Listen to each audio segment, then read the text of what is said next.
Hello students, welcome back. ये video class 8 के students के लिए है। आज हम उनकी पुस्तक मधुकलश का 10वां पार्ट जो है शिकारी राजकुमार पढ़ने जा रहे हैं। क्या है, अपनी खुशी के लिए बेचारे पशुओं की हत्या करना उचित नहीं है। यदि किसी को मारना है तो बुराई और बुरे कर्म करने वाले को मारना चाहिए। इस कहानी में सन्यासी ने राजकुमार को यही शिक्षा दी है। क्या है, मई का महीना था और दोपहर का समय था। सूर्य की किरणें सामने से हटकर सिर पर जा पहुंची थी। ऐसा प्रतीत होता था मानो पृथ्वी उसके भय से थर थर काँप रही थी। ठीक ऐसे ही समय एक मनुष्य एक हिरन के पीछे तेजी से घोड़ा दौड़ाया जा रहा था। उसका मुंह लाल हो रहा था और घोड़ा पसीने से लथपथ, किंतु मृग की वायु वेग से जा रहा था। इसी दौड़ की हार जीत पर उसका जीवन निर्भर था। मृग का भावना उसे इस बात का अवसर न देता था कि वह उसकी बंदूक को संभाले। मृग और अश्वारोही के बीच अधिक अंतर होता जाता था कि अचानक मृग पीछे की ओर मुड़ा। सामने की राह बंद थी। उसका शरीर स्थिर पड़ गया। उसने एक करुणा भरी दृष्टि चारों ओर फेंकी, किंतु उसे हर तरफ मृत्यु दिखाई दे रही थी। अश्वारोही के लिए इतना समय बहुत था। उसकी बंदूक से गोली क्या छूटी, मानो अग्नि की एक प्रचंड ज्वाला उगल दी। हिरण भूमि पर लौट गया।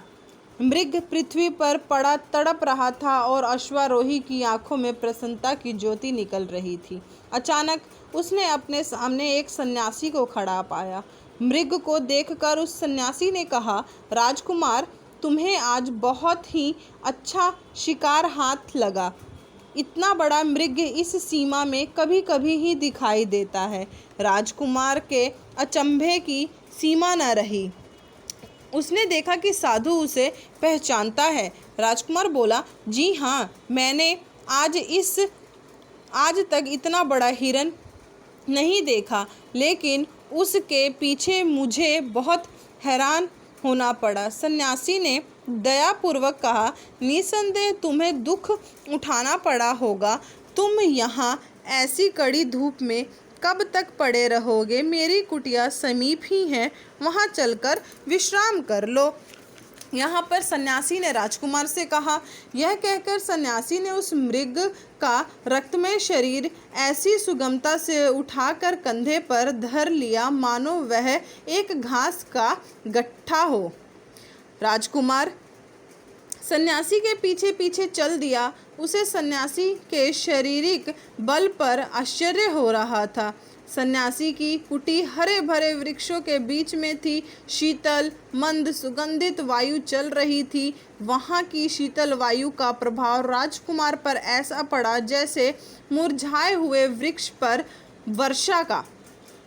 राजकुमार जाकर सन्यासी के सामने बैठ गया और भक्तिपूर्वक बोला, महात्मन, आपका प्रेम सराहनीय है। यदि मैं गृहस्थी के बंधन में ना पड़ा होता तो आपके चरणों में पृथक होने का ध्यान स्वप्न में ही न करता। सन्यासी मुस्कुराकर बोला, तुम्हारी बातों से तो मैं बहुत प्रसन्न हूँ। मेरी इच्छा है कि तुम कुछ दिन यहाँ ठहरो।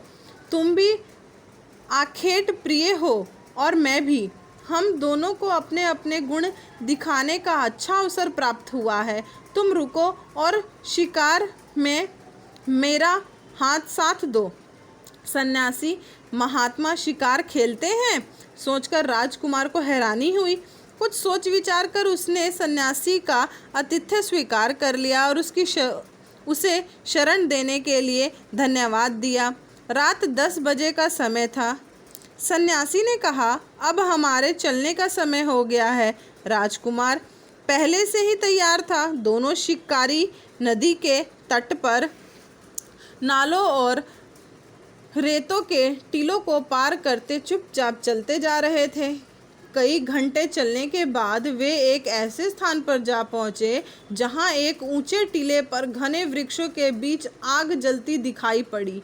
एक बड़े छायादार वृक्ष के नीचे अस्त्र शस्त्र से सुसज्जित 10-12 मनुष्य चरस पी रहे थे। राजकुमार ने पूछा, क्या ये लोग शिकारी हैं? सन्यासी ने धीरे से कहा, बड़े शिकारी हैं। ये राह चलते यात्रियों का शिकार करते हैं। ये बड़े भयानक पशु हैं। इनके अत्याचारों से गांव के गांव बर्बाद हो गए हैं। इन्होंने जितनों को मारा है उनका हिसाब परमात्मा ही जानता है। यदि आपको शिकार करना है तो इनका शिकार कीजिए। यही पशु हैं जिन पर शस्त्रों का परिहार करना उचित होगा। राजकुमार के जी में आया कि वह 1-2 मार डाले, किंतु सन्यासी ने रोका और कहा, इन्हें छोड़ना ठीक नहीं। आगे चलो, संभव है इससे अच्छे शिकार हाथ आएंगे। अब इन लोगों ने नदी का किनारा छोड़ दिया था। जंगल भी पीछे रह गया। सामने एक कच्ची सड़क दिखाई पड़ी और थोड़ी देर में एक बस्ती भी दिखाई देने लगी। सन्यासी राजकुमार से बोले, आओ इस मौलसिरी के वृक्ष पर बैठो, परंतु देखो, बोलना मत। यहाँ एक भयानक जीव रहता है जिसने अनगिनत जीवों का वध किया है। राजकुमार ने अपनी बंदूक संभाल ली और शिकार की बाट देखने लगा। रात आधी से अधिक व्यतीत हो चुकी थी। एकाएक सामने कुछ हलचल मालूम हुई और कमरे के द्वार खुल गए। कमरे के हर कोने से सुख की सामग्री दिखाई दे रही थी।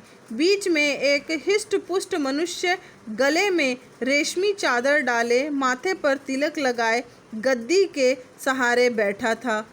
उसके सामने नर्तकियों के दल चले आ रहे थे। संगीत आरंभ हुआ और साथ ही मद्यपान भी चलने लगा। राजकुमार ने चकित होकर पूछा, यह तो कोई बहुत बड़ा रईस जान पड़ता है। सन्यासी ने उत्तर दिया, नहीं, ये रईस नहीं है, ये बड़े मंदिर के महंत हैं। नाम के लिए संसार का त्याग कर चुके हैं। सीधे साधे मनुष्य इन पर विश्वास करते हैं। ऐसे रंगे सियारों से संसार को मुक्त कराना आपका परम धर्म है। यदि आप शिकार करना चाहते हैं तो इनका कीजिए। इससे आपकी प्रजा का हित होगा और आपका नाम और यश भी फैलेगा। दोनों शिकारी नीचे उतरे। राजकुमार ने इन शिकारियों में सच्चे उपदेश का सुख प्राप्त हो रहा था। दोनों आगे बढ़े। अब उन्होंने ऐसी बस्ती में प्रवेश किया जहाँ की सड़कों को देखकर मालूम होता है कि कोई बड़ा नगर है। सन्यासी एक विशाल भवन के सामने एक वृक्ष के नीचे ठहर गए और राजकुमार से बोले, यह सरकारी कर्मचारी है। यहाँ राज्य का एक बड़ा कर्मचारी रहता है जिसे सूबेदार कहते हैं। यहाँ की न्यायप्रियता द्रव्य पर निर्भर है। धनवान दरिद्रों को पैरों तले कुचलते हैं। यही बातें हो रही थी कि सामने 2 आदमी दिखाई दिए। दोनों शिकारी वृक्ष की ओट में छिप गए। सन्यासी ने कहा, शायद सूबेदार साहब कोई मामला तय कर रहे हैं। इतने में एक आवाज़ आई, तुमने एक विधवा औरत की जायदाद ले ली है। मैं इसे भली भांति जानता हूँ। यह कोई छोटा मामला नहीं है। मैं 1000 रुपये से कम पर बातचीत नहीं करना चाहता। राजकुमार में इससे अधिक सुनने की शक्ति न रही। क्रोध के मारे नेत्र लाल हो गए। जी चाहता था कि इसी निर्दयी का वध कर दूं। उसके राज्य में इतना अन्याय। सन्यासी ने राजकुमार को रोका और बोला, आज इस शिकार का समय नहीं है।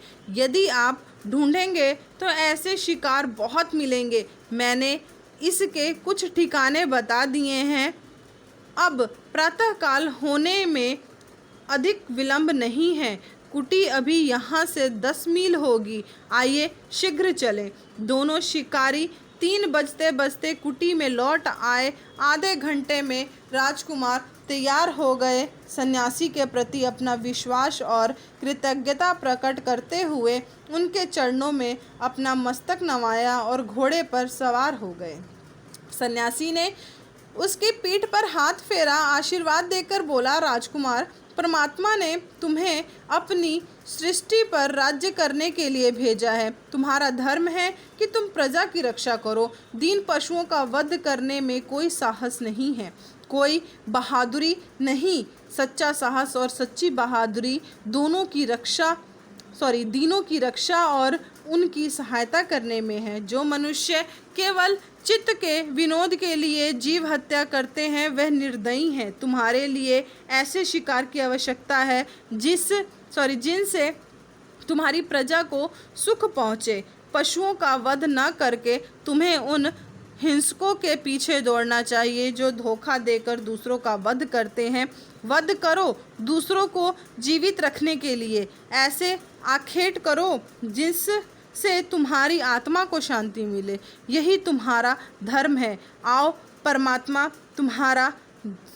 जाओ परमात्मा तुम्हारा कल्याण करे।